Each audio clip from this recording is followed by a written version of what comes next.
Good evening to the Facebook Live audience. Um, Good morning, good afternoon, or good evening to those who will listen to this on podcast or watch on YouTube. And welcome to the podcast that is live from Kansas City, Missouri. It's another episode of It's a Black and White Thing. You can go to the podcast app of your choice and search Brains and Bars to find every episode of It's a Black and White Thing. If you're on iTunes, please give us 5 stars and leave a comment. All other apps, just follow us. You can also go to YouTube, search for Brains and Bars, and follow all the content that we're posting there. We got some sports stuff up. We got some Kansas City Christian hip hop stuff up if you're into that. Also, rate and subscribe, hit that notification bell, ding, for all the latest content. And then you can follow us on social media by searching Brains and Bars on Instagram, Facebook, and Twitter. As always, I don't do this podcast by myself. I got my man, my ace, my co-D riding shotgun with me. A-Ward, what's going on, man? Yo, what's up? What's up, y'all? Appreciate you guys tuning in on Facebook Live. Thank you for following all of the social media hyperlinks. Find us on Instagram. Do that. Brains and Bars, like A1 said. You can follow me personally. Go to imaward.com. Just click all the tabs. Click the merch tab. Go buy some merch. Click the battles tab. Go watch some battles. Most of all, follow me on all my social media hyperlinks there as well. It's good to be here. I am trapped in this quarantine room, chilling, hanging out. Like I was saying earlier, I took a vacation day today, even though I work from home, just to not have to pick my laptop up. So it's one of them kind of days. How's your week been, though? Good, man. Good. Done with school. Glad to be out for at least 2 weeks before I go back for summer school. So I'm excited about that. Other than that, working on, podcast stuff, working from home, like you said. Life is good. Can't complain. Indeed. So hopefully, if you can see the screen, we're not just the two of us here tonight. We got a couple of guests also on the show. So first, I want to start by introducing the man who's been with me for all the special episodes that hopefully you've been watching on YouTube. So my episodes haven't been special? Is that basically what you're saying? No, see, what I'm saying is that these episodes are different in that they're not sports. So all right, let's just stick to words like different then. I'm cool with that. Oh, different. Okay. I got you. My man Dre Sr. is in the building tonight. What's good, sir? What's good? It's your boy. My mama called me Andre. My wife called me Andre, but y'all can call me Drake. 1/3 of the offshoot of this show called It's a Black and Light Thing going on. What's good? What's up? And last but not least, another special guest. He is I'm gonna call him a Kansas City legend. He's one of the best basketball players to ever come from this area. A man about the community, does really good community work. Also, he's the best basketball player I've ever played with. Either him or Jason Sutherland, but Jason Sutherland is not on the show tonight. So, Mike Watson, what's going on, man? What's good, man? What's up, bro? It's a pleasure and an honor to finally be on y'all's show. I definitely catch it, man. It's been great reminiscing and watching some guys and seeing them growing into not even young men, into super adults now. So, it's a pleasure to be here, man. I'm excited to talk about, one of my favorite subjects, Michael Jeffrey Jordan. That's what's up. And so I do want to ask a question though. Wait, before you do that. So it's a black and white thing, a black and light thing, and a black and white thing, right? That's where we at. That's where we at. All right. So make sure I got the bars. That's what's up. So that's what we got going on tonight. So actually, yeah, we'll just start there. I'm going to bypass the normal of the show because it's a special edition. So I'm going to bypass the normal protocols, and I'm just going to jump right into the conversation. So before we get into talking all things Michael Jordan, Last Dance, Chicago Bulls, 90s basketball, all that good stuff, I want to ask some questions to you, Mike, about Kansas City basketball. So I want to start by asking you, not including yourself, but if you had a Mount Rushmore of Kansas City area basketball legends, who would that be? Man, that's a great question. For me, my 1A and 1B is Anthony Peeler and Jerron Rush, Anthony Peeler, Purcell High School, Mizzou, NBA, Jerron Rush, Pembroke Hill, UCLA, NBA. And then my other one is Warren Jabali. A lot of people don't really probably know who that is. Warren Jabali played in the 50s and the 60s. But from all accounts, everyone who I've talked to, they said that he was a super legend in the Interscholastic League court at the IL Fieldhouse. Is actually named after Warren Jabali. And then my fourth one is probably going to throw y'all a little bit too, because I'm going to go super old school with John Sunvold. John Sunvold, Blue Springs, and played at Mizzou, played in the league, had super game. So I try to touch, different eras. He was the 70s, and Jabali was the 60s, and you got the 80s with Peeler, the 90s with Rush. If I could add one with the 2000s, it would be Quentin Day. He was a bad boy. That two-time Dorena Award winner from Purcell, USC, UMKC, and then played pro for 12 years internationally, man. So that would be my. I know I added one to the mountain, but that would be my Mount Rushmore for Kansas City basketball. Bet. And none of those guys went to KU, right? Absolutely none of those guys. Just making sure. That basically the prerequisites to be on the Mount Rushmore of Kansas City high school basketball is that you are not allowed to commit to the University of Kansas. I like that. Two of them went to Mizzou. So half of Mount Rushmore went to Mizzou. So there we go. So speaking of that, so you have played at Allen Fieldhouse. Right. Can you, for those of us who have never played at that level and have never been in one of those, in that type of arena, right, that's a special place, regardless of how we may feel about KU personally, but just kind of talk a little bit about what it's like to play in that type of atmosphere. Well, you know what, I always like to tell people this one truth. I don't dislike KU basketball. I respect it because you have to respect a great program. I just don't like the fans, like Faye, Elvis, Marcus Hunter. Like, I don't like those guys. Talk about it. Get it out the way. But hey, didn't Gandhi say I love your God, but you're Christians? You know what I mean? Like, he had a crazy quote that was like, it's not the God, it's the So it's kind of like that quote paralleled. Like, it's not your team. It's who represents your team out here in Price Chopper. That's true. But you know what, man? I played in there in college. We played, and when we played in 2002, golly, they had Kirk Heinrich, Drew Gooden, Aaron Miles, Keith Langford. They had a squad. They were the number 2 team in the nation when we played them. We came in 6-0. They were 7-0. We were ranked in the mid-major rankings at that time, so it was a good matchup. I think what I didn't realize was how close to the court the fans are, for one, and how early to the game that they got there. We were there 3 hours before the game, and it was already half-packed as we did shoot-around. And they had every one of my stats. They knew everything about me, and they were yelling it the entire time from the stands, man. But it was one of the craziest environments I've ever played in anywhere in the world. I think the only place in college basketball that can rival playing that I played in personally is Gallagher-Iba Arena in Oklahoma State, and Stillwater rather, Oklahoma State, because it's built like this. Like, the stands are like right here behind you. You throw your water over the shoulder, you'll hit a fan in the face. Like, they're that close to you, man. But Allen Fieldhouse was so loud, man. If you're a KU fan, like that's the place you want to be and watch a game for sure. That's what's up. So I appreciate you kind of giving us some insight on those things. I have one more question, but I'm going to save it for once we get into the discussion. So, and with that being said, let's go ahead and jump into it, man. Episodes 9 and 10 of The Last Dance aired last night. Bittersweet because that means there is no 11th and 12th episode to come. But it was an incredible, again, just an incredible time to reminisce upon the greatness that was the Bulls, the greatness that was Michael Jordan. Those 2 episodes dealt with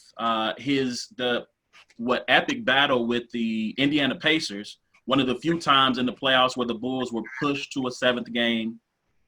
It also detailed a little bit of Steve Kerr, his background, losing his father at a young age. It dealt with obviously the battles with the Utah Jazz, a little bit on Brian Russell, sorry. And it was again, this has been a fascinating episode because there's so much about Jordan that we knew, but then there's these other aspects of just how much of a butthole he was in practice, right, to his teammates. To me, I knew Jordan wanted to win. His obsession with winning, which you could almost say was kind of unhealthy, right? So I want to start here. If you guys were on the Bulls, could you have dealt with Jordan and that type of pressure that he was always exerting and pushing and pulling on you to be the best player you could be? So, Dre, I'll start with you. Yes, to a degree. I like being around people who are great and gonna push me to be great too. But me and Mike would have had at least one fight. Like we would have got some things established early on. like I'm not the one. You're not going Scott Burrell me. I'm not gonna be the one. You know what I mean? So I would love to play with somebody who's that driven, that passionate, because I know where we're going. That sets a standard of excellence in the building. You know what I mean? So I love to play around that type of energy.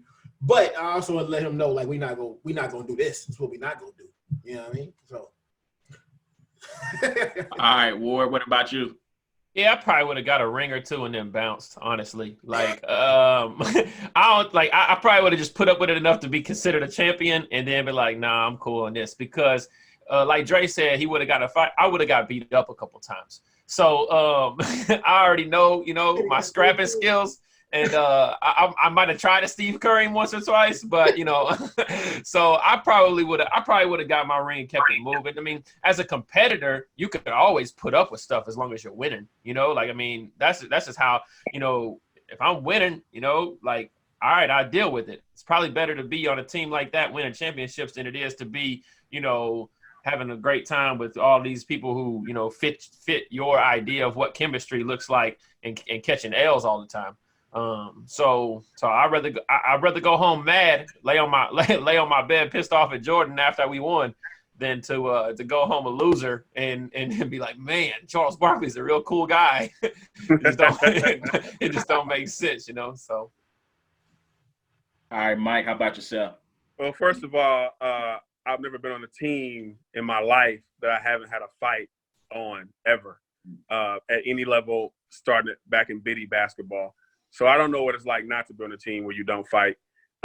Personality-wise, I think that me and Jordan would have been best friends, like on Step Brothers. Like we would have became best friends because I felt like that was my mindset every time any sport that we played was to be that guy who pushed everybody to be better. And if you weren't there to get better and to be better and to win, then I would have probably treated you. Michael probably wouldn't have had to do. I would have probably did all the dirty work myself. So for me, I looked at it as a completely different perspective. Like when he said, he was like, if this is not how you want to play, then don't play that way. And he got kind of emotional. It was like, because he really was wired that way. He didn't understand why people didn't want to work that hard. And people didn't want to win it at all costs. He really fully didn't understand it. So I loved it. I would have relished it. Yeah, I mean, I'm with Dre. Like, we would have had to fight at least once, just to get that respect. Just to let you know, like you said, you're not about to. He would have been taking your meals. He'd have been taking. Hey, nah, Carlos don't get to have dinner tonight. We would have had to scrap one time. We had to get into it one good time just to kind of get it all out in the open. And like you said, like with Steve Kerr was like, not only because of their backgrounds, but once Steve Kerr actually fought back, he got Jordan's respect. And while they weren't the best of teammates, Jordan knew that was somebody he could count on. Mm-hmm. And so yeah, go ahead. I didn't mean to interrupt. My bad. I thought you was done with your statement. I think one dynamic too is like at that level, you realize that like NBA players, I would say most of them, as defined by high school and college, had probably alpha mentalities when it came to those levels, right? They were the guy, they were the big man on campus, and they was the best high school player, the best college player, whatever. And so that kind of just magnifies like Jordan's like alpha dog mentality to say that like he was so much more of that over all these guys. And like in my head, you're thinking, oh, he's timid. I wouldn't be like that.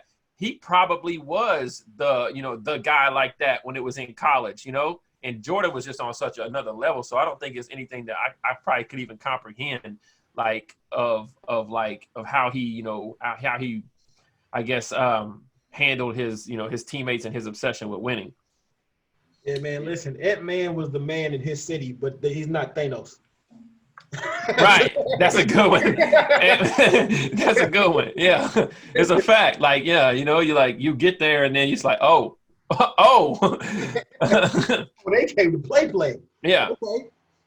Yo, so let's go to this 98 Eastern Conference Finals, 7-game series. Ooh. And Mike, I want to start with you because Reggie Miller, he made a statement that I found to be interesting. He said that he thought that the 98 Pacers were the better team, even though they lost that series. When you hear Reggie say that, what is your comeback to that, or what do you think about that statement? Well, first of all, it makes absolutely no sense in the world because if you're the better team, you would have won. And so that's where I think you end that one. That's foolish. I think it's Reggie talking. You know how everything gets better when as the older and further away from it you get. And you kind of embellish a little bit. I think he got kind of caught up in the lore of the whole thing because he knew good and god dang well that their team wasn't better than those Bulls. I think they pushed them in the East, like he said, and to be more specific, he wasn't afraid of Michael Jordan. He respected him, but he wasn't afraid of him, so he was willing to compete against him. And so I think the Patriots were a good team. They weren't a formidable foe. I don't think they were the best team that during that run that the Bulls actually even went against. I always thought it was the Knicks. Every year they battled against the Knicks. And the best finals team that I think they played against for me was the Jazz. So I think the Pacers probably the third, fourth team on that list. But I mean, they took them to a game 7, which, like you said, only happened twice in that run. So that's respectable. You know what I mean? But at the end of the day, it's all about who putting up banners, and it wasn't the Pacers ever. Man, but I'll say this. I feel like I don't think they were were they the better team? I don't think they were the better team. But they were probably the team most closely. They were the team that was probably the best suited to knock them off. In part because they had that interior. They had Smith. Right. Rick Smith was giving them trouble. Reggie's always going to be an issue. Travis Best was instant offense off the bench. That was really what he was there for, and to try to give them a little bit of up-tempo play. But I don't know. I do feel that – so here's the thing I will say. I went back and watched that Game 7 after the first couple of episodes, and they had them on the ropes, man. They had them on the ropes. Tony Kukoc, like he's really one of the unsung heroes of Game 7. He goes 5 for 5 in the third quarter, 14 points. They get the lead. They build that lead and hold on to it for most of the second half. I have a lot of respect for Reggie Miller in part because of trash talking, because he was a guy who didn't back down. He was not afraid. So I'm going to tell a quick story here. So, we both went to Lincoln. You were, I think, a junior when I was a sophomore or a freshman, one of the two. You obviously are the best player in the school, bar none. Like that, and they had a lot of really good guys at Lincoln during that time. Oh yeah, for sure. Before class, we're playing 21, 5 or 6 people, and I'm like, yo, this is my time, because I don't know if you remember. So during gym at Lincoln, you had the NBA, which was all the varsity players. And then they called us the ABA. Why do I feel like this is one of those moments that like Mike has no clue this happened? He does not. He's gonna be like, you signed an autograph for me afterwards, and then I'm just like, he has no clue about this moment. But I remember because again, he's the best basketball player that I have played against, whether it's an actual game, pickup, whatever. So he's got 17, I got 14, and Coach Sasser kicks us out the gym. And I'm heated because I'm like, yo, this is my time to show I got game and I can hang with this dude. You know what I'm saying? And so Reggie, wanted to hang. He wanted to prove that he was great. And in that fourth quarter, in the second half, he disappeared. And, it's just like, we all walked out the gym like, okay, good game, good run, good this, good that. But I wanted to beat you because I'm going to tell you something. When you look at Karl Malone, you look at after these games, these guys are dapping up. Hey, man, it's good. It couldn't have been me. I would have been Isaiah Thomas. I would not have gotten on the bus if I was Karl Malone and be like, hey, yo, good game, man, good run. You got the heart of – none of that. I'm not coming to see you because I'm heated. I wanted to beat you. I want you to shake my hand. And I think that's the thing about Jordan that is so unique is that he hated to lose, right? LeBradford Smith. I think part of the reason him and Isaiah couldn't get along is because Isaiah had those 3 straight years of beating him on their way to making it to the finals. So, I mean, like, I don't know, man. Like, it's just, like I said, that brush for greatness, that wanting to be great, that wanting to be a champion, wanting to prove to your peers, whether or not they remember it or not, that, yo, I can hang with you. And the Pacers just couldn't do it, man. They just couldn't do it. A1, do you subscribe to what Mike said in regards to it seems to me that Michael, and you correct me if I'm wrong, you don't believe that, like, the phrase the better team didn't win. The better or the best team always wins. A1, Dre, do you guys subscribe? I mean, you've heard that millions of times. You know what I mean? The better team didn't win. They got us, but we know we're the better team. Or that in a sport where you have a series, that can happen in football when the playoffs is just whoever gets hot. You know what I mean? You might be a better team and just have a bad day. When it's a series, you got to beat somebody 4 out of 7 times. Like, the better team wins. Exactly. Unless it comes down to something like injuries or something like that. Like, but in that, so if there's a game 7, then that does come down to 1 game, right? Because they would both have won 3 games. Yeah, but they had to get to that game 7. Yeah. Okay. If the other team was just so much better than them, it wouldn't have got to 7 games. You know what I mean? So, in that case, the better team does win, in my opinion. A1. I was on your live for a bit last night, and I heard you talking about Michael's game. As someone who has played at a high level, who has competed for championships, what is it about Michael Jordan? Because I know LeBron fans showed up in the comments. Shout out to Kyle. Shout out to Kyle. He showed up in the comments. Oh my God, bro. Kyle. He's I watched the a most little bit, too. annoying dude on earth, bro. I pray that nobody is sitting at home saying Aaron is the most. I hope that that's like doesn't pop up in anybody. I don't know who you are. Like, you might be in Canada or you might be somewhere, and they might just be. I hope my name never pops up in that sentence.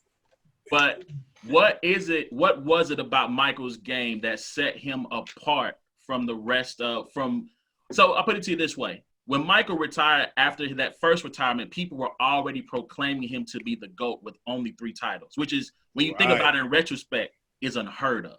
Mm-hmm. But what was it about Mike that separated him from the rest of his peers in terms of that GOAT discussion? Well, and I'm gonna keep it strictly basketball, because so many times in this discussion about Michael Jordan, they talk about what he didn't do off the court, and then they try to throw in other people and other players to try to satisfy. It's like trying to fill a hole after the wind has blown the dirt away. You're trying to fill the hole with something else. So that's kind of how I see that when they talk about the off the court. Strictly on the court, Michael Jordan was so dominant in his game that he was so much better than everyone around him that it looked easy for him. It wasn't that people around him wasn't good. Clyde Drexler, these were people who were Hall of Fame all-star players who were 5-slammer jam. I mean, great players. Just from a basketball standpoint, Michael Jordan did the same thing a million times. His game was very simple. Michael Jordan didn't have a great handle on the basketball. Michael Jordan knew that he could get to a spot, elevate, get his jump shot up. When he was athletic, when he first started, he knew that his first step was quicker than anybody on the floor. So he simplified his game. That's the art that is lost today's game. They want to do everything like everybody, but they don't know their own game. Michael Jordan's footwork is the one thing that stands out more than anything to me as a basketball player. And I talked about a little bit last night. I saw Michael Jordan make moves without ever dribbling the basketball. Just his facing up, scoring up to the basket, triple threat, and jab stepping and getting the defender leaning. He knew Brian Russell played defense on his toes, so his attention to detail. Michael Jordan was relentless mentally, and that's what I think separated him from everybody else from the pack. And that's why I say it's never fair to compare anybody to Michael Jordan, because he was just that high above, just flat out skill set that he made it look easy. I'm not sure what to say. I have no retort for that. So let's talk briefly about LeBron. Dre, I'm gonna come to you because you had a comment on your Facebook about a poll that was up on ESPN that I want to get your take on. That poll was horrible. Right. Right. So what is it? So other than all those things, is it basically all those things you named or why LeBron? I'm going to use LeBron because he's the one that's always brought up as the challenger. Just on the court, is all those things you just named the reasons why LeBron James cannot equate or be on that same level with Jordan? You talking to me or Dre? Yes, sir. Sorry. Yes, sir. Oh, yeah. I mean, that's exactly why. I mean, the most important one is the mental domination that Michael Jordan had, and the fear that he projected into people when they played against him.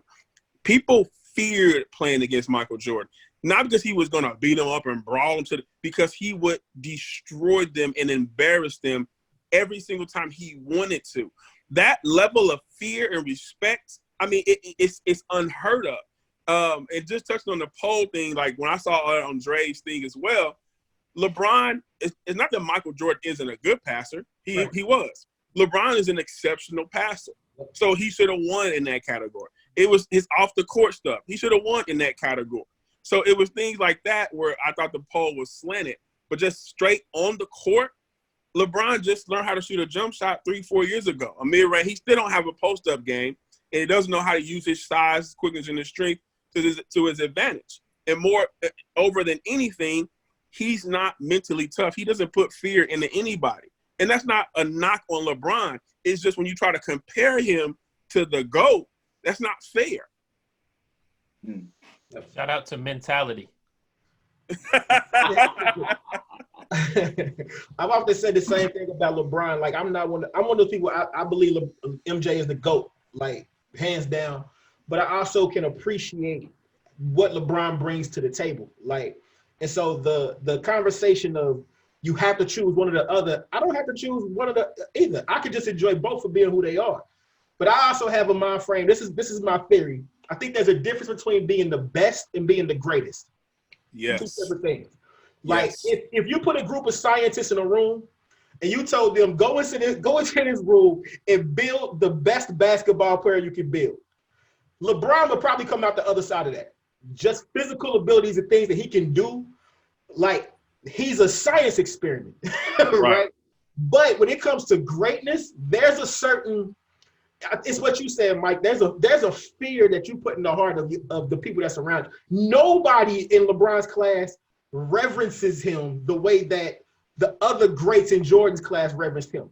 You know what I mean? So that's that it's that it factor that separates good from great. I feel the same way about Tom Brady and other quarterbacks. He's not the best quarterback, but he's the greatest. There's something. There's an it factor there that you can't bring about with a science experiment. You know what I mean? So I think that I will say this to all my LeBron fans out there. I've said this for years. LeBron fans, Kobe fans, MJ fans. I think that you do yourself a disservice by trying to compare LeBron and Kobe to Jordan. Just allow them to be great for who they are and enjoy it. Because when you start to do that, that's when you start to come up against stuff that you just can't win this argument. Like, you had to take so many different places to try to win this argument. You had to jump through so many hoops. You start to look stupid, like Nick Wright. You know what I mean? Like you start to say some things. So you gotta be out of your mind. You gotta reach for so many different places trying to make that work. So just enjoy them for who they are and and let them be great for who they are. I personally think LeBron is the second best player I've ever seen in my life. And I love Kobe. Kobe is my man. But when I saw LeBron take that 73 win Warriors to the finals and lead both teams in every statistical category to win that game 7, I said, yo, this dude is nuts. He still ain't Jordan, but he's nuts. Yo, so shout out to everybody in the comments, man. I appreciate everybody tuning in. I see a comment from Renaud. What about, I guess it's from the poll, what about more amazing? What was that? Bronze shoes are definitely more comfortable to play in. So what did they have a poll? Was part of the poll about whose shoes were better to play in? They had part of the poll was whose shoes were better, whose shoes made a better impact off the court, meaning like better to wear in style, and then whose shoes were better for performance. Like the idea that a pair of Jordans made in the 90s is better for performance than a pair of LeBrons is absolutely stupid. I roll my ankles walking in a pair of 12s, let alone trying to, you know what I mean? Like that when I saw that, I was like, yo, they bugging. Like they definitely picked a bunch of Jordan fans to make this a thing during this debate. You know, and I love Jordan. I don't think you need to add any sauce to the fact that he's the GOAT. He's the GOAT. He's greatest. You know what I mean? So I got a question for y'all, and I'm open to being rebuked about this, but I've had an idea of looking at the greats as almost like a living residence, and they're floors, right? So there's a bottom floor, and you go all the way to the penthouse. I've always, for me, over the last maybe year or two, I've had the penthouse being the penthouse suite. I have 3 players in this suite. I have Jordan, I have Kareem, and I have LeBron. Michael has the master suite though. Is that a correct view to look? Is that a view that you guys could agree with? That's a good boy. Hey, you good. You good. Are they on Big Brother or something? Am I missing something? Are they what just happened? I mean, they on Big Brother. Hey, boy, mute yourself. All right, my bad. It's around the horn. I just lost a lot of points. Yeah, man, that's a great. In my penthouse, if it's just 3, I wouldn't have LeBron. If it's just 3, I would definitely have MJ. I would have Kareem, and then in my penthouse is gonna be Magic, because to me there is no LeBron without Magic Johnson. So I think that Jordan has the master suite, and I think that you have matching master suites on the other side with Kareem, and then Magic's room may be a little bit smaller. He may not have an ensuite, but he still got a nice room, because Magic would change the game. Kareem changed the game. MJ changed everything. LeBron carried all 3 of what they could do, and he lifted the game in the last 15 years to where it is now. So he'll be right underneath if it's just 3. If it's 4, he's in there. Because as much as I love Kobe Bryant personally and as a basketball player, I think LeBron overall skill set is a little bit better than Kobe's. Skill set has nothing to do. It's like what Dre said when he said the difference between a GOAT, you know what I mean, and somebody who's a great player. And Kobe's mindset is like MJ. Everything Kobe did was like MJ. So it's crazy. And my thing, how I measure that greatness is when you get to the top and you put down your flag. Every single time you get to the top, and every single time LeBron, every time he got to the top, he lost more than he won. So it's hard to put him above Kobe, but I'm just talking about just skill set. So it's one of them arguments, like Dre said, not to compare them, because really they play different positions, and the numbers are way more inflated today than they were back then. You couldn't get an assist back then throwing the ball, somebody take a dribble, pump fake, and then shoot the basketball, and you get an assist for it. Back then, it had to be an immediate action. So all that stuff is inflated. It's changed a little bit. Oh, so I'll throw it to you, Dre. If you had it based on my penthouse rules, who's the top three in these penthouse rules? I would have the same ones as you: Jordan, LeBron, and Will. He said Kareem. That's what I meant. Kareem, not Will. Kareem. All right, Ward. I actually agree with Mike. Other than that, I got Shaq like Kool-Aid man through the wall though. Like, bro, I'm just saying, Shaq is a bad man too, and that's probably. But yeah, I agree. I look at the way Mike put it is like there's no LeBron without kind of a Magic, in regards to like that skill, and so you kind of have Jordan and Kobe and then Magic and LeBron, so I don't think I can necessarily take Kobe or LeBron and put them, up there. I would have to take Kareem. Or something, and that's not gonna happen. So yeah, I think I would go them, and then I think that's probably who I rock with. All right, so shout out to my pops in the comments. My dad said, he echoed the sentiments of Mike. LeBron and Mike, two different levels. LeBron doesn't take advantage of his size in the paint. Mike would abuse people down in the paint, even though he wasn't the most physical guy on the block. So yeah, one of the other things that I think that I think we touched on it a little bit is like when Mike was saying LeBron got there and lost. Like, imagine getting there and never leaving room for error. Like he never left those questions to be said. Jordan, you know what I mean? Like, why do we even have debates? Because LeBron is 2-4 or something, or maybe I don't remember what his record is. 3-6, something like that. Yeah, I knew it was something crazy, but like that's not just one time leaving room. That's not not one, not two. Not, you know what I mean? Like the best way to shut everybody up is to not leave room for those questions. For me, the biggest thing with LeBron with those last losses, the one that he cannot overcome for me. And when we get to this point, you're talking about splitting hairs. You cannot overcome Dallas. Come on, bro. The first one in Cleveland when they got swept by San Antonio. San Antonio was just a much better team. Right? I'm not putting it on LeBron. The one when they lost to San Antonio the second time in Miami. San Antonio shot like 100% from three-point land. Like, they was not losing that series, right? When he lost the first time to the Warriors. And lost his two best players. He was still great in that series, but their team was just better. They came on lose. I'm not blaming him for that. The two Kevin Durant years at Golden State. Come on, man. Y'all know KD's my favorite player. Like, you put him on that team, nobody's beating them when they're healthy, right? So right. I didn't blame him for none of those. But the one with Dallas, we talk about him and Jordan, right? Jordan lost in the playoffs before, right? It's not like he's undefeated in the playoffs. But you name me one time where Jordan was favored to win a series and lost. Yeah.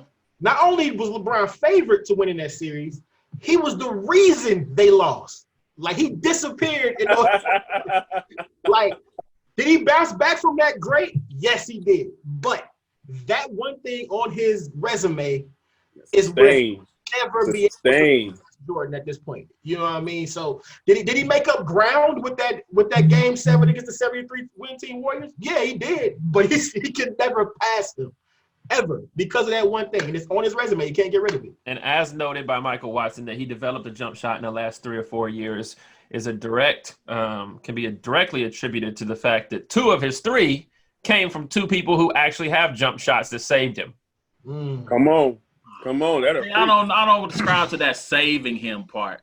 Yeah. I mean, he put in work. He put in more than his fair share. He put in more than his fair share in that Cavs Warriors series. He put in work in that Spurs series.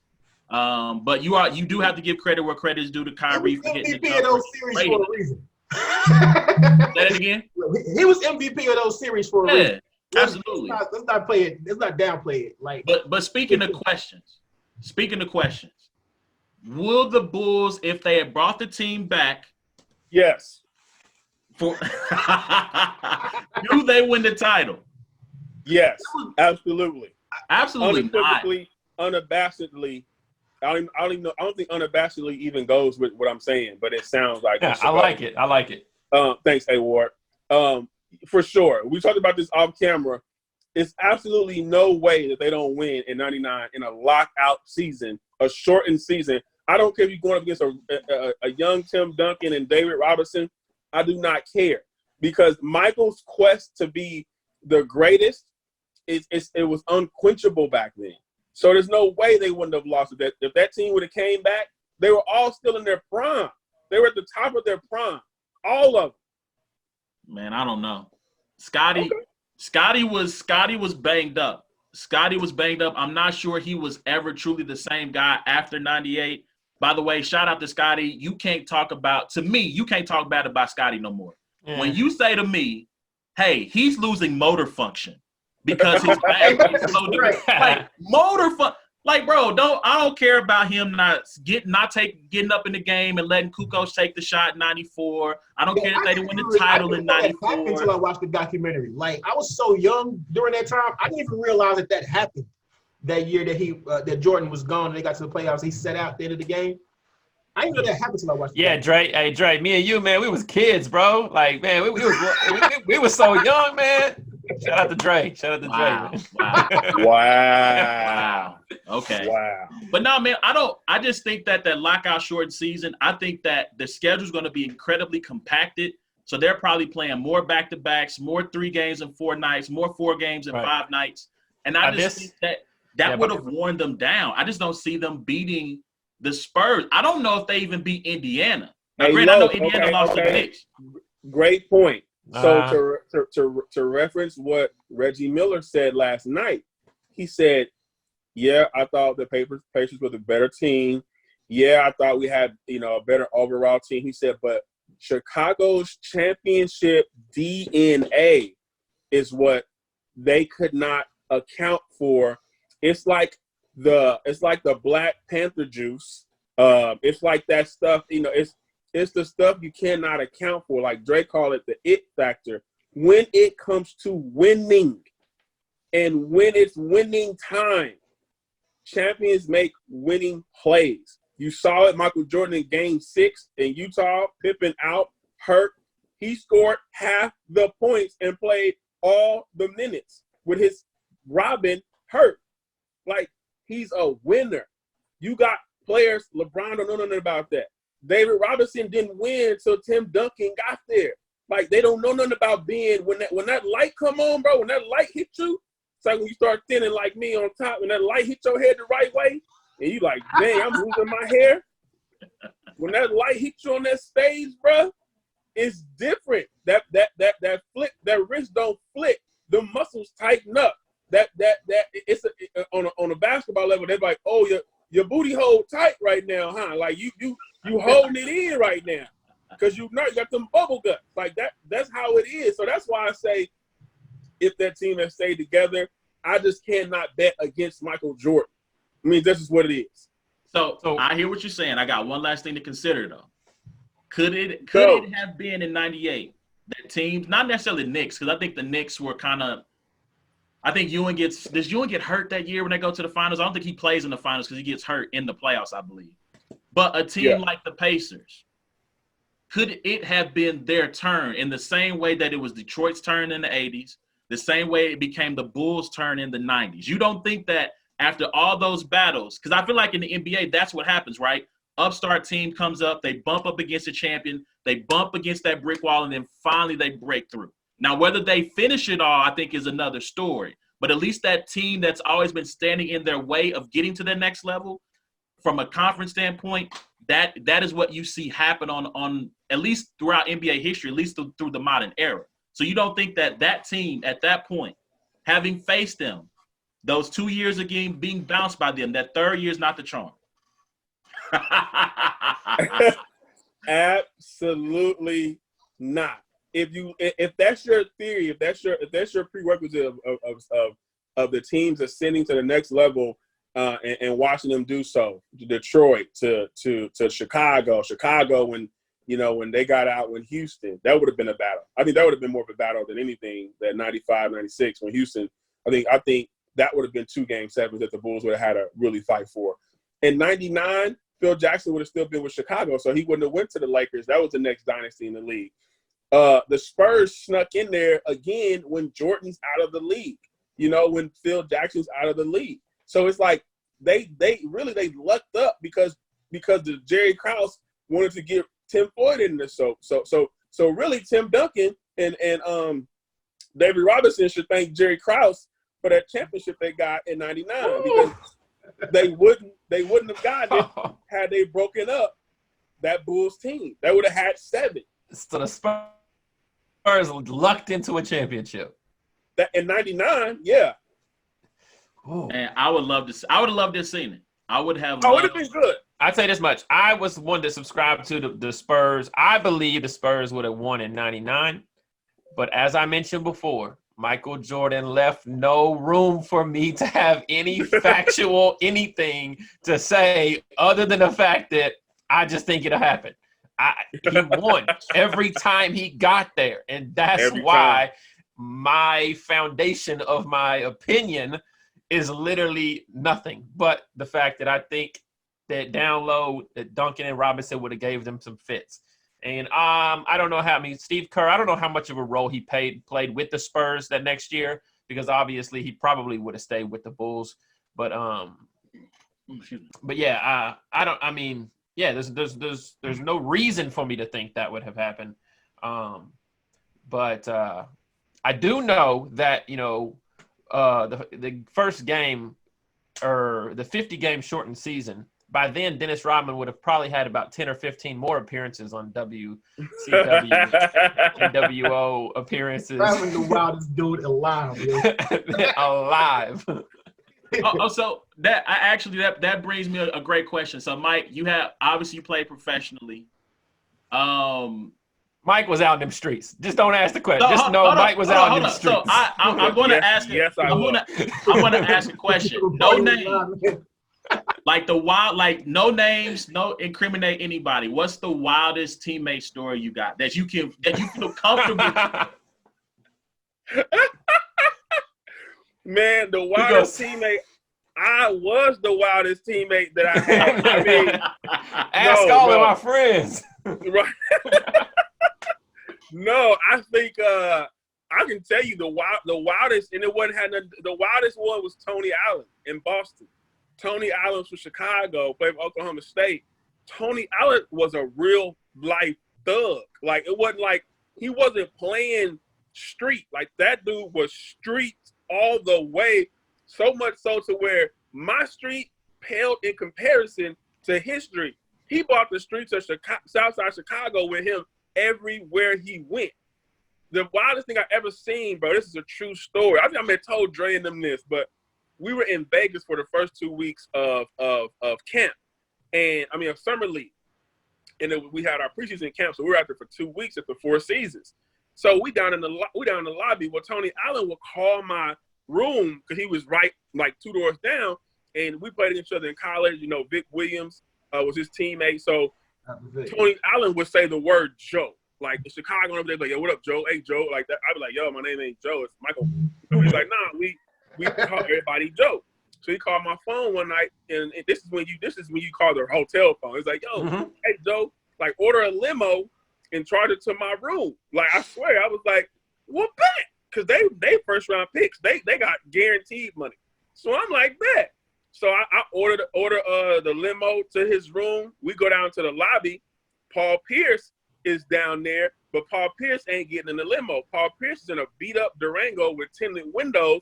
And I'm like, why is this dude in a Durango with tinted windows? Well, if you recall, Paul Pierce got cut up a few years ago out in on the East Coast, so he laid low everywhere he went. So, but we in the limo, Marcus Banks from UNLV was on the team, Delonte West, Kendrick Perkins, Al Jefferson, Justin Reed.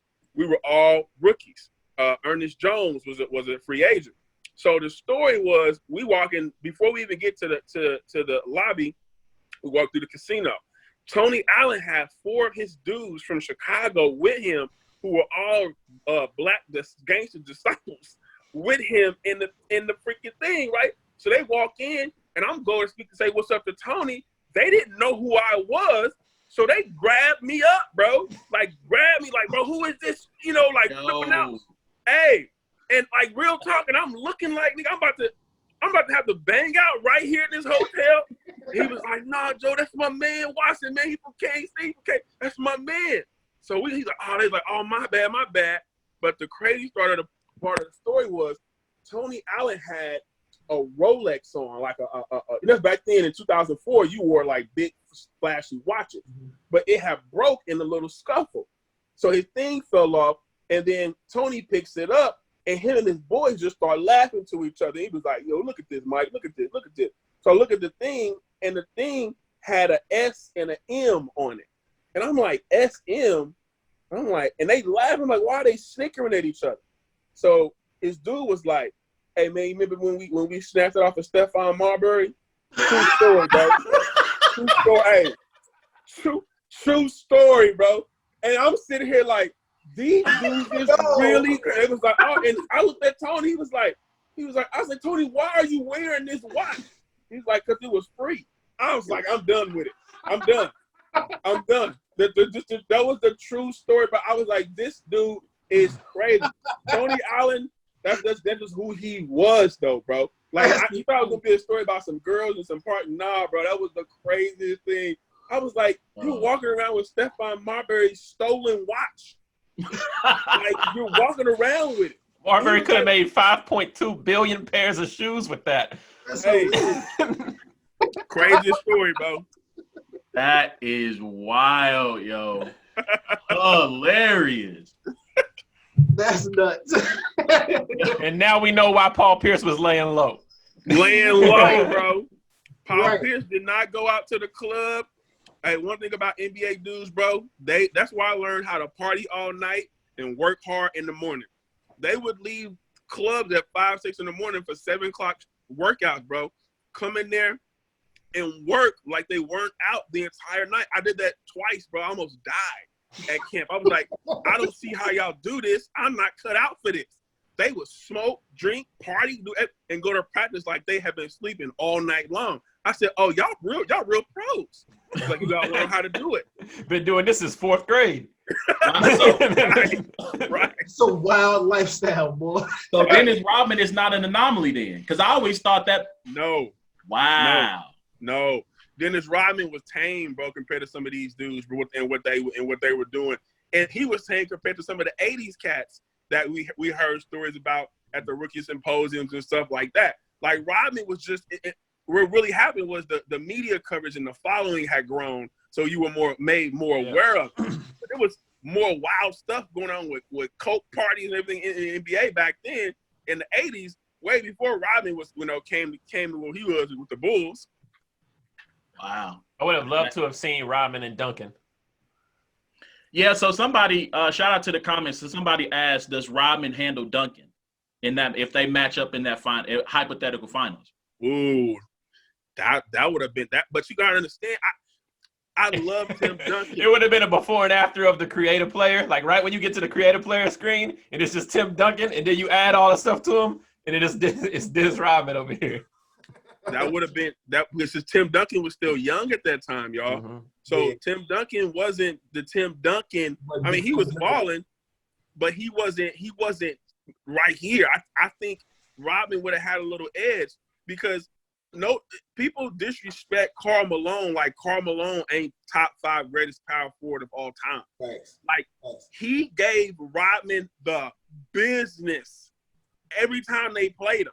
Like, he could ball out, bro. And to me, Timmy Duncan reminded me of Karl Malone. But but Duncan was not as seasoned as Karl Malone, in '99. So I think it would have been good. I think it would have been good. So let's go 98, game 6. Yo, Dre, what's up? You got something? No, go ahead. You good. We go ahead. 98, game 6, Jordan, the Bulls are down 3. Jordan comes down, attacks Brian Russell. Oh, no, he comes down, gets the bucket, attacks the hole, gets the bucket, comes down, strips Karl Malone. So I'm going to start with you, Dre. Was it a push-off? Honestly, I don't care. It doesn't matter. Doesn't matter. Like back then, let's go back and play before that. The strip on Karl Malone. In today's game, he would have got called for a foul. Yep. You know what I mean? So Bro, he hit that ball so hard, bro. I'm surprised he didn't hit the ground and go all the way up to the ceiling. Right. They didn't call him for a foul in that, for today's game. But the game was different back then. So that push-off, it wasn't nothing crazy. You didn't even start hearing about that being a quote-unquote push-off till years after it happened, when people go back and look at the footage. When it first happened, nobody was like, oh, he pushed off. It wasn't a big deal. It was just a part of the game. So, Ward, what you think? Foul or nah? I mean, nah, I would say no. I think that we did notice that Brian Russell's momentum. Sorry, A1. What A Ward is referring to is the long-standing argument between he and I, and frankly my other friends, about whether momentum shifts in sports are real. That's a discussion for another day. I said that's a discussion for another day. Keep watching the video. But his momentum was already going that way. That's a real thing. It was the only reason, like, if Jordan misses the shot, right? Nobody has ever said anything about. Nobody even recognizes that his hand is even there. You know what I mean? Like, so the only reason it's magnified is in that case. And plus, I'm pretty sure Michael Jordan wasn't known as somebody who got away with pushing off throughout his career. You know what I mean? So it'd be one thing if, like, I saw somebody like a Marcus Smart who, in the finals flop, or something like that, and then you can go back and say, nah, this dude always does that. You know what I mean? And they never call, or he's known for that. You know what I mean? And so I don't think it was something that the referees would be like, all right, is he going to push off or not? You know what I mean? So, yeah. I mean, like you said, he opened the door for him. I think that's what they said on The Last Dance. It's like or maybe it was a maitre d' afterwards. A maitre d', yeah, And hey, I mean, he was already going that way. if Michael Jordan had one arm on that play, he still would have hit that jump shot. Straight up. Yo, so shout out to the comments. Tiana said it wasn't a push off. Isaiah, I mean, of course, right now, Isaiah called it a push off, but I mean, he's a hater. So we know how that goes. So Mike, I'll ask you, and I got a question about playing in high pressure situations. Push off or not? Oh, absolutely not. Absolutely not. It wasn't a push off.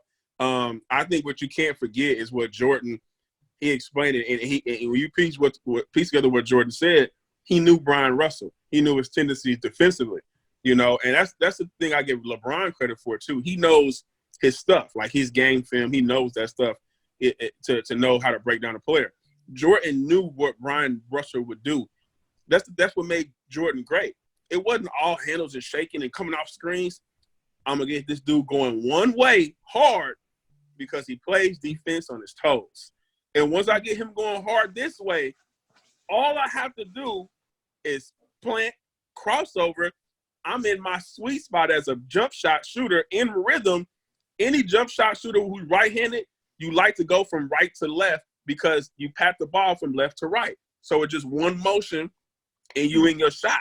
Jordan knew that all after stripping them, and you see everybody Pippen and Robin, they said, get out the way. It's game over. We know this. Ain't no play. Bill Jackson ain't calling no timeout.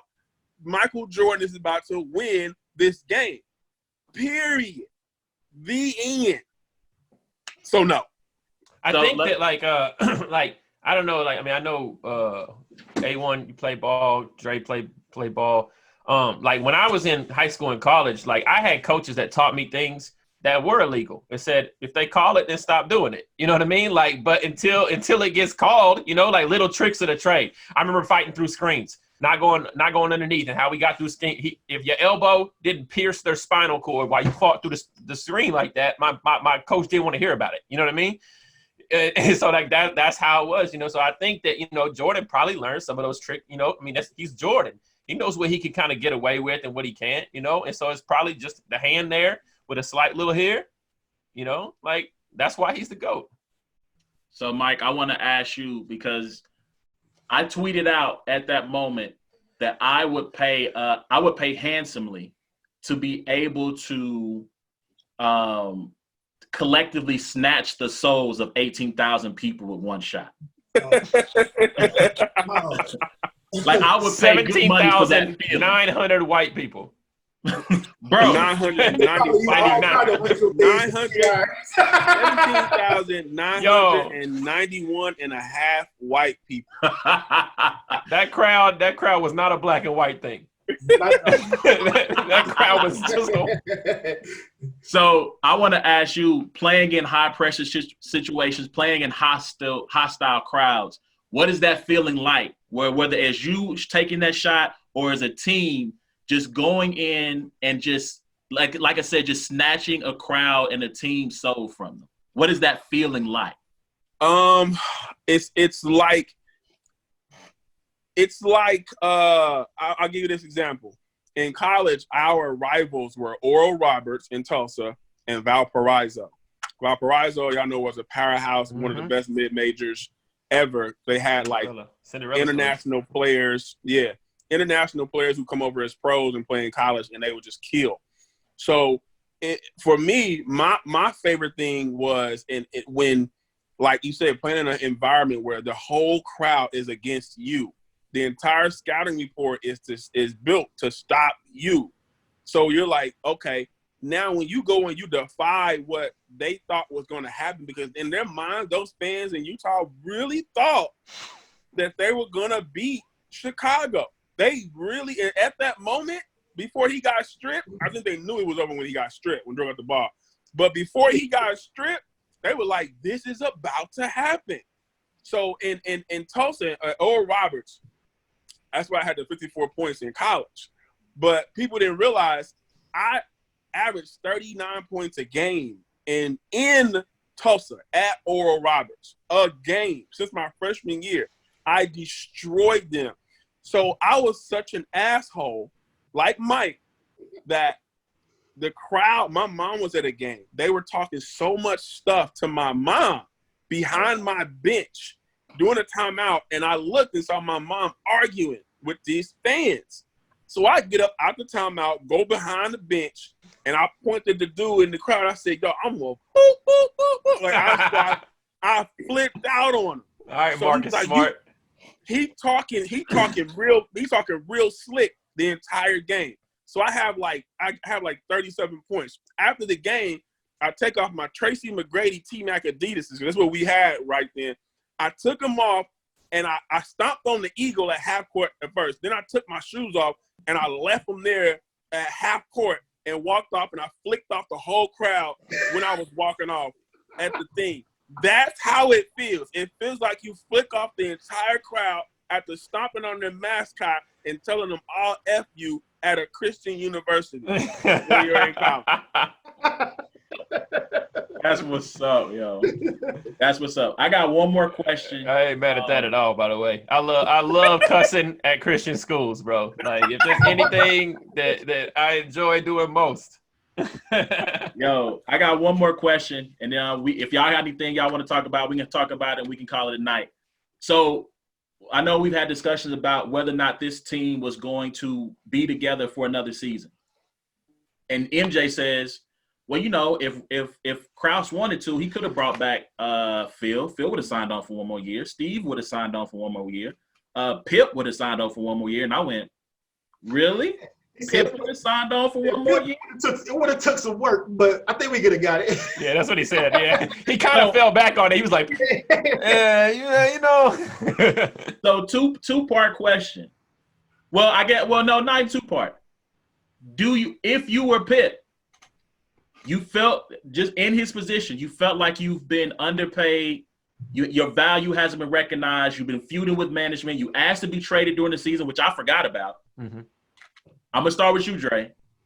If you're Pip and Mike said, and let's just say they get the green light. I read an article today that Reinsdorf said that there was a last-ditch effort to try to bring everybody back, but Phil said it was done. This is like in the summertime. They've already had their final meeting, did their kumbaya zen moment with Bernie and stuff. Exit interviews. Yep, all that's happened. So, Dre, you're Pippin, and they say, and Michael calls you, not Krause, not Phil, not Reinsdorf. Mike says, yo, one more time, let's defend the crown. What are you doing? If I'm healthy, I want to go defend the crown. If my back is jacked up, I'm going to get this bag somewhere else. Let's just say you're healthy. You're healthy. No. If I'm healthy, I would have been Yo, one how more. many hypotheticals are you gonna put on this situation? Well, I mean, he said. Everybody's came back. Well, I'm just saying because he said you he feel like you're put out the 21 again. Of course, Right. he's gonna come back. If I'm Well, healthy, we gotta go defend what's ours one more time, right? Nobody's ever four-peated. You know, I don't think anybody's ever four-peated, right? Celtics didn't do it in the back of the day. That's the only question mark I got is the Celtics. I'm not sure. Okay. But let's just say from the first couple episodes, Mike was talking about how that three-peat was so good to him because Magic never did it, Bird never did it, you know, the Pistons never did it. So at this point, we got to go and see if we can make history again. Like that would be one thing I'd put over the money at that point, right? But if my back is jacked up and I had to go get massages in the middle of the fourth quarter and then come out and play for 5 minutes and go back and get them again, I'm out of here unless y'all trying to pay me, because I done played all the way to this point. I'm about to lose my number one money-making ability, which is my physical abilities, and I ain't got paid yet. I'm going to get a bag. I go play for Atlanta. I go play overseas. I'll go pay at your mama house because she gonna pay me better. I'm gonna get this bag and go chill. All right, Mike. So what you doing if you pit? Without question, yeah, without question, you going for the lure of a four-peat. You can't say no to Michael anyhow. That's his big brother. I mean, and Pippen knew that. I love how Pippen was real transparent in how he described Michael Jordan as helping shape and mold him and bring out his toughness. Like if Jordan never did that, there would be no Scottie Pippen as you know it. Pippen wouldn't have came into his own, you know. But Jordan doesn't get credit for that because Pippen became such a Hall of Fame top 50 great. But if you're Pippen, you're listening to your brother. Like, okay, man, one more year. It's like Bad Boy Martin and Will, like Bad Boy, one more year. You know what I mean? Like you gotta go and do it. You know what I mean? And I think they would have got paid. I think they both would have got paid for sure. But to see that, I think it's part of the dynamic that is Chicago. Just that what if they had stayed together that year and if they would have been able to win that fourth, that's more of a conversation I think people don't ever have. But I think he would have stayed. Ward? Yeah, I think so too. I think like Mike said earlier, you know, when winning is a culture and it's in your DNA, you know, you can say Pippen's unhappy, but at the end of the day, when you're winning, there is a happiness there. You know what I mean? Oh, like all of this other stuff can be, you know, but when Mike's on the phone with me and he's talking about winning again, like that DNA, that culture of winning, all of that kind of stuff starts to rise to the forefront and say, all right, you know what? I done put up with this BS of this, and this for the last 3. I could do it one more year. However, I did just start playing 2K. I never been a video game guy. So, you know, when you get your endorsements and you got a counter offer and then you got to say, nah, but you got to give me 5,000. I think I'm talking to Mike. Like, if I don't get my bread, check this out. Here's what you're going to do. Here's what we're going to do. We're going to set something up, you know, to where, you know, I could get treated a little bit better. So I'm not pissed off all year long. You know, like I think he's going to be a real good negotiator, you know, but ultimately, yeah, Mike calls you. Yeah, I'm back. You muted, man. We can't hear you. He don't, like I said, come on, man. He's saying all bad words, y'all. That's what we had to point that out. I thought I hit up. There I we thought go. I hit the button. We back. My fault. I thought I hit the button. My bad. So shout out to the comments. Ed said, I think they would have to pay Pippen a lot of money for him to stay. You're absolutely right. Does Mike take a pay cut to make Pip's 1-year deal better? The answer is no. No. He's not paid Manny. He's not No, Tom. Wait, Tom answer- Brady never did he? I don't think Tom Brady was a pay cut kind of guy, was he? Actually, Tom Yeah. Brady took. Yeah, he was. He did? He took some haircuts. He took some Okay, he haircuts did. for Okay. the betterment of the team. They can ask all the quarterbacks to do that now. That's a bar. Jordan can't take a haircut. It's a bar. Hilarious. That's why it's brains and bars. Hilarious. So, yo, any before we get out of here, man, anything else y'all want to say about the documentary, about Jordan? Anything else? Greatest documentary I've ever seen. I'm gonna go back and watch it multiple times. I absolutely loved it. 2 things I learned for sure through this thing: the greatness of Michael Jordan was even more than I thought it was, Second of all, Michael Jordan is the worst dressed person of our lifetime. Nah, come on, bro. You saw Carter Malone in them mom pants jump on the bus and dap him up, bro.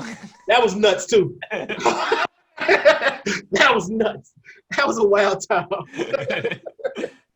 All right, cool. So I appreciate y'all for coming on with us and having this Facebook live discussion about The Last Dance.